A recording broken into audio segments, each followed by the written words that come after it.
And I know you wanted to talk about the Chagos Islands. Do you want to explain a little bit about this issue to people who might not have followed it and indeed might not be able to point to these islands on a map?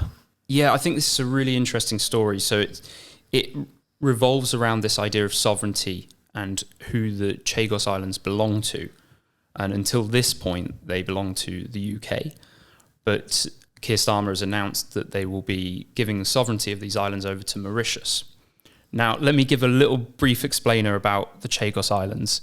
So they're a group of islands and they're spread over a huge part of the Indian Ocean, about 400 kilometers south of the Maldives.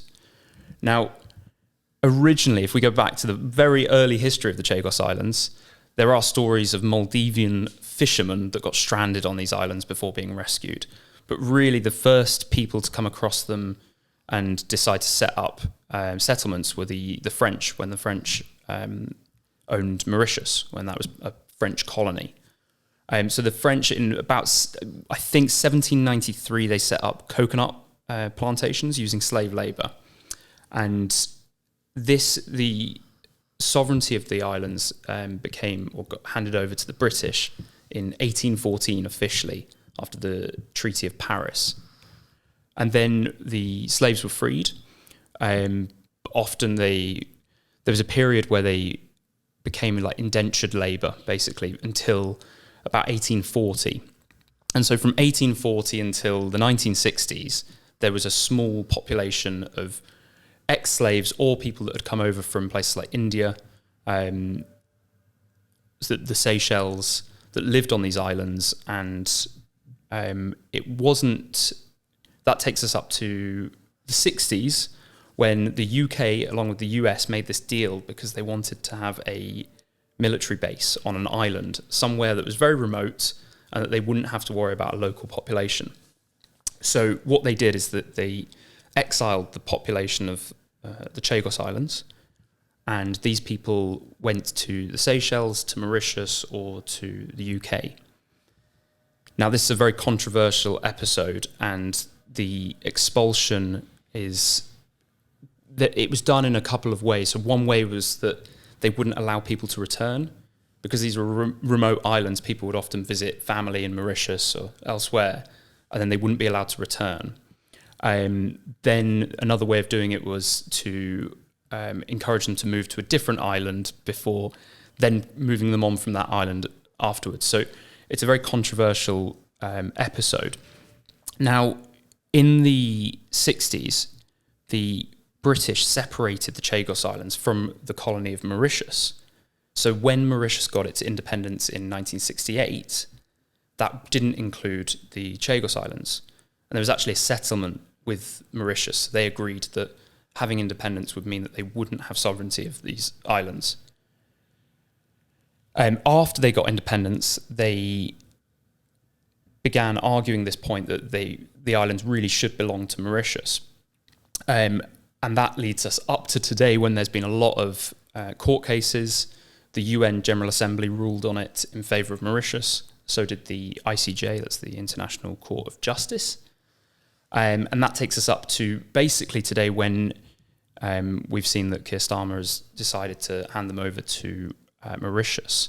Now, there is a caveat to that, which is that the one island within the group, which is called Diego Garcia, and represents about half of the total size. So the size of the islands, if you just count the land, is about 60 square kilometres.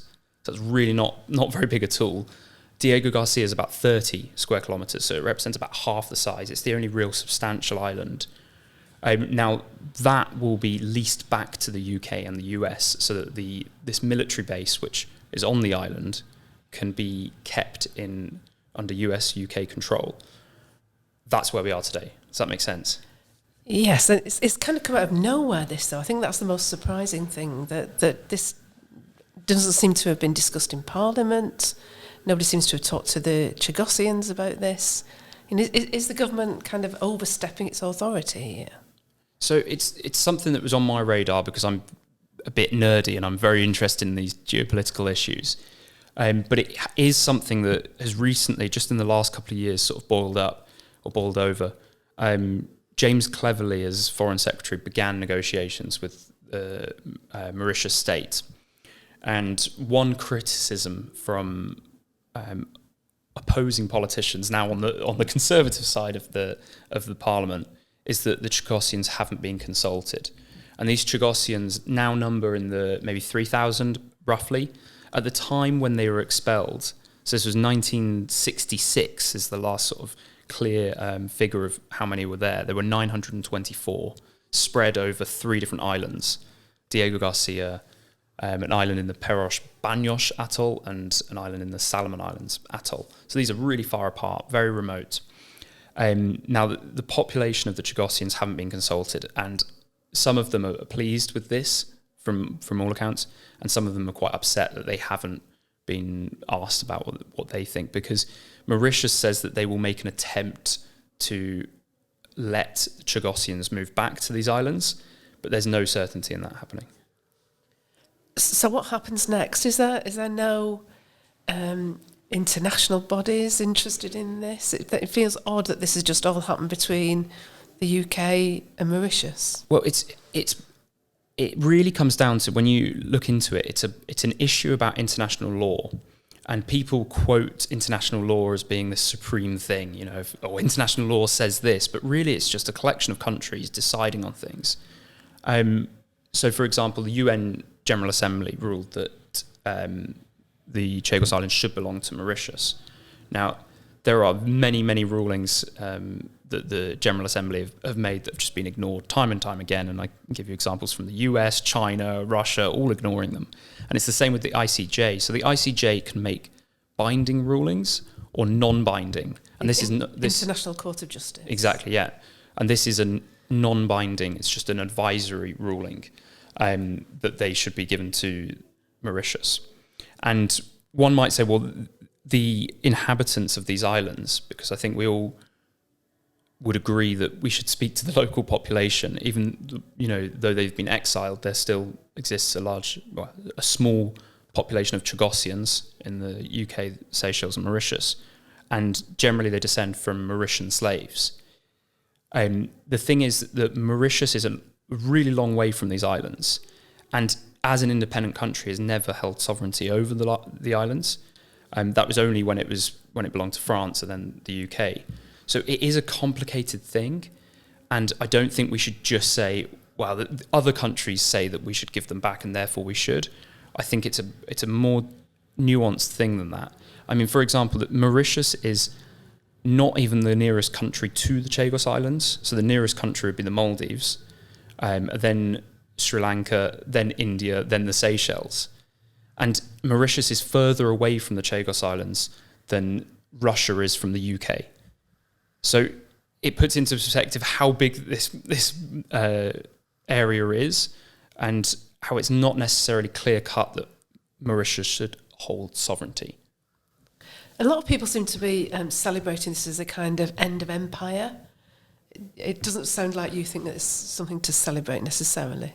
No, I don't think so. And it plays into people's ideologies. So if you're determined to make everything about colonisation and anti-colonisation, then this will play into your ideology, because, and you can see this the way it's reported in the media, including the BBC. They talk about it being Britain's last colony in Africa. And I think there are people out there that are determined to sort of see this decolonisation process through without necessarily thinking about what that means.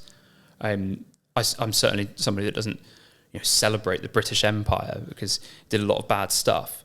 But I think we've got to get past this idea that countries are acting in a selfless manner, because that's what people talk about when they say that, we should just hand over sovereignty to a country that's never really ruled them anyway. Countries act in their own self-interest, and that is how it happens, and that's probably how it should be, because if you're trying to act in a selfless way, other countries that are more cunning, and you think of countries that are potentially adversaries, Russia, China, they will exploit this. And China are very happy that this issue is occurring and that the sovereignty is being handed over to Mauritius, because Mauritius is a closer ally of China than we are. So finally, what would you like to see happen next? Well, it's going to be debated in Parliament. So the government have said this is what's going to happen, but now it's got to go through Parliament, and they've had their initial debate on this. It will be continued to be debated on. I think it's important that we listen to the Chagosians. And for example, if a Chagosian happens to be listening to this, I'd love to speak to a Chagosian and to take, to see what their view on this is. Because essentially these were people that were taken from their homes and that lived there. And I think that they should certainly be allowed to go back. Now, it gets complicated when you talk about the military angle, because Diego Garcia is a very secretive military base, and so they don't want anybody living there. I think it would be much more reasonable for people to go and live on the outer atolls, because these are like over 100 miles away from Diego Garcia, these islands where they could go and live, and did live. I don't see that jeopardizes the security of the military base. One of the reasons people said that they did this is so that they wouldn't have to send reports to the UN, because it's an uninhabited set of islands once they'd exiled the population.